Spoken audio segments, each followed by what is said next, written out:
एक बड़ी खबर आ रही है। हाल ही में जेल से छूटे पाटीदार समुदाय के नेता हार्दिक पटेल आम आदमी पार्टी से जुड़ सकते हैं।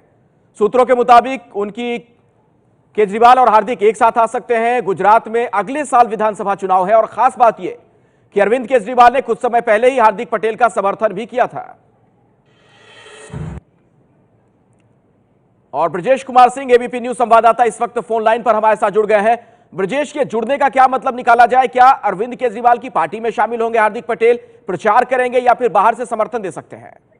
देखिए, जो संकेत है वो ये है कि हार्दिक पटेल आम आदमी पार्टी के साथ जुड़ सकते हैं, क्योंकि अगर आप ध्यान दें पिछले कुछ दिनों की गतिविधियों की, जब गुजरात के मुख्यमंत्री आनंदीबेन पटेल जब दिल्ली थे, उस वक्त जो है उसी दरमियान जो है अरविंद केजरीवाल का भी यहाँ गुजरात आना हुआ था। सोमनाथ मंदिर के दर्शन के लिए गए थे और वहाँ पर उन्होंने जब हार्दिक पटेल के बारे में पूछा गया था तो उन्होंने हार्दिक पटेल को निर्दोष बताया था। ये कहा कि जो है सो राज्य सरकार उनको परेशान कर रही है। दूसरी तरफ हार्दिक पटेल कल जब सूरत की जेल से छूटे, लाजपुर जेल से, जहाँ पर पिछले 9 महीने से बंद थे वो, तो वहाँ उन्होंने ये कहा कि एक तरफ उन्होंने कांग्रेस की जमकर आलोचना की, ये तक कहा कि कांग्रेस की औकात नहीं है कि वो मेरे साथ बैठे। दूसरी तरफ बीजेपी पर भी प्रहार किया एक तरह से इनडायरेक्टली, लेकिन अरविंद केजरीवाल के प्रति काफी सॉफ्ट रुख अख्तियार किया। उन्होंने यहाँ तक कहा कि केजरीवाल की एक समय आंधी रही दिल्ली में। और जहाँ तक आम आदमी पार्टी का सवाल है तो उनको देखें, आम आदमी पार्टी के नेता आशुतोष बीती रात देर तक अहमदाबाद के उस हिस्से में मौजूद रहे जहाँ पर हार्दिक पटेल को आना था। हालांकि मुलाकात नहीं हो पाई, लेकिन यहाँ पर आम आदमी पार्टी के नेता भी लगातार ये कह रहे हैं कि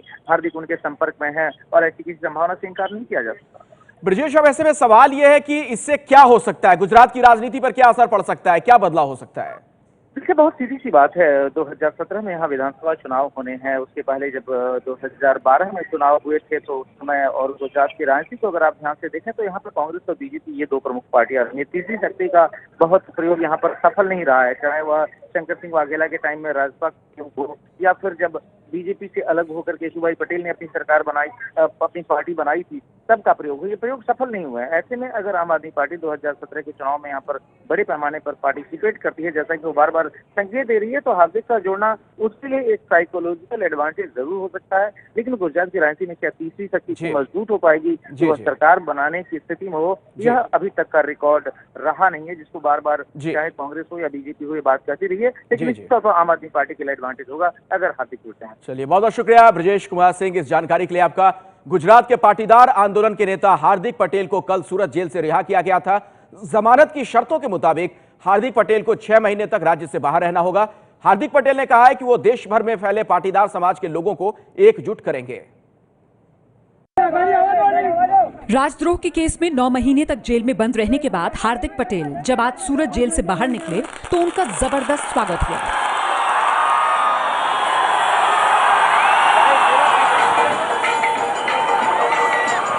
रोड शो में उमड़ी भीड़ को देखकर हार्दिक पटेल गदगद नजर आए और फिल्मी अंदाज में उन्होंने पाटीदार आंदोलन को आगे बढ़ाने का ऐलान किया।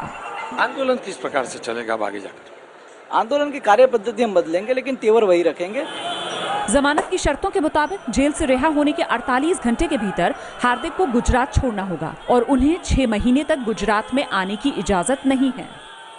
6 महीने तो गुजरात के बाहर बहुत लोग गए हैं, और अगर कोई लोग नागपुर में बैठे बैठे देश को चलाने की बात करता है तो हम तो इस समाज के लिए बात करते हैं, तो समाज के लिए बहुत कुछ कर सकते हैं। पूरे देश में 28 करोड़ से ज्यादा कुर्मी है, सबके लिए काम करेंगे। हार्दिक पटेल अपने अगले राजनीतिक कदम के बारे में साफ साफ कुछ नहीं बोल रहे।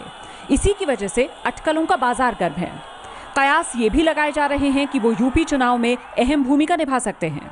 वैसे फिलहाल हार्दिक पटेल राजस्थान के उदयपुर में रहने वाले हैं। यहाँ पर उनके रहने के लिए मकान तैयार हो चुका है।